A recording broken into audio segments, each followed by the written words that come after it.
I carabinieri di Roma hanno scoperto un'organizzazione internazionale dedita all'immigrazione clandestina con 27 persone indagate. Il gruppo produceva documenti falsi per immigrati africani, anche per bambini, in cambio di grosse cifre. Uno degli arresti è stato effettuato a Cosenza, decine le perquisizioni effettuate in Lombardia, Lazio, Campania e Calabria, a seguito delle quali sono state denunciate a piede libero altre 18 persone.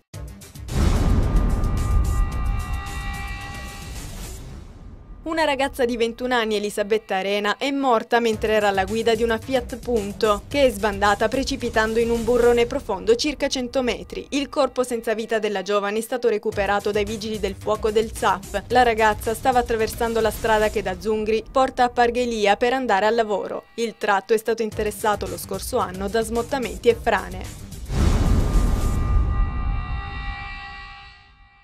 È stato inaugurato oggi a Catanzaro il centro dei sistemi informatici automatizzati Dati Center del Ministero della Giustizia, realizzato dall'amministrazione comunale e collocato all'interno del Palazzo del Carcere Minorile di Via Paglia. L'impianto è da considerarsi un valido modello per l'intero territorio nazionale. L'amministrazione comunale ha speso complessivamente 250.000 euro.